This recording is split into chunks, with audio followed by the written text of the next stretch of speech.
Welcome to BAM, Badass Moms with Lori and Jenny. We are moms on a mission to share women's stories about life, fitness, aging, relationships, travel, and much more.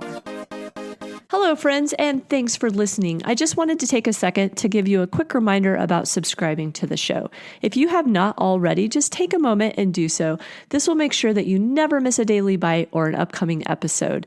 And in addition to that, if you have a few extra moments and like to drop us a review, we'd really appreciate it. And there's also a sponsor of the show located at the bottom of all of our episodes. Once again, thank you for listening. Thank you for being badass. Hello, friends. It's time for your daily bite. I just wanted to kind of take a minute to talk about something. And Lori has mentioned this on the podcast before, but I'm going to take a little bit of a different angle. Sleep. So sleep is obviously incredibly critical. And more studies are coming out about just how important it is to make sure that you get good quality sleep, you take care of yourself and wind down at night so that you can, sleep deeply and feel refreshed, and it's good for your longevity and all of those things. About a year and a half ago, I started waking up at like 2 o'clock, 3 o'clock in the morning, and that was like a nightly ordeal for, probably 6 to 9 months. And it turns out that was one of the menopause symptoms that I was dealing with, and I didn't know it at the time, but once we got my hormones balanced, my sleep became so much better, and I felt like a different person. However, once in a while, it will pop up again where I'll wake up in the middle of the night and I just go through the laundry list of items that are weighing me down. And in the middle of the night, they seem like they cannot be solved or they're super complicated. And then in the light of day, everything just looks a lot more clear.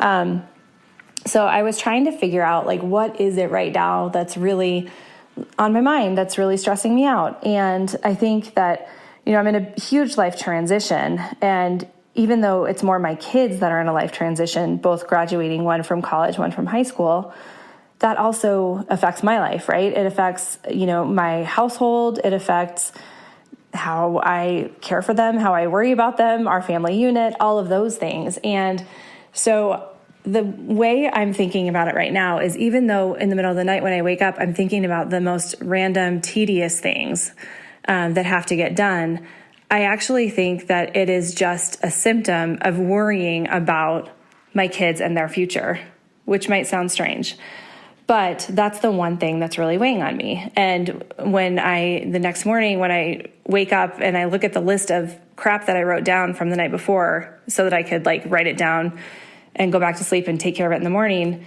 I look at the list and I'm like, this is what kept me up last night. And what's interesting is I don't think that is what kept me up last night. I think it's this underlying current of stress and worry for my kids. They're capable, they're smart. I know they'll be fine. But as a mom, you don't ever stop worrying. So anyway, if you're going through this too, I feel ya. And if I learn any great tips on how to, quickly fall back asleep, I will let you know.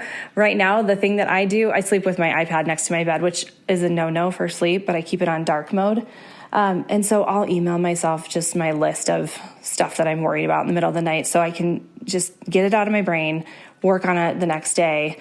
If you have a pad of paper, you can do the same thing. But I find that just knowing that I have sent myself a little reminder or a little list allows me to relax a little bit. So anyway, hopefully you're sleeping like a baby, but if not, give yourself a little bit of grace and know that as moms, we carry kind of the world of our family on our shoulders. And so the best way to first you have to acknowledge it, then you can help yourself manage through it. And I also think we're all in the same boat. So talk to each other, share your concerns, your worries about your kids, your worries about your life, and hopefully that will help too. So I hope you all have a great day.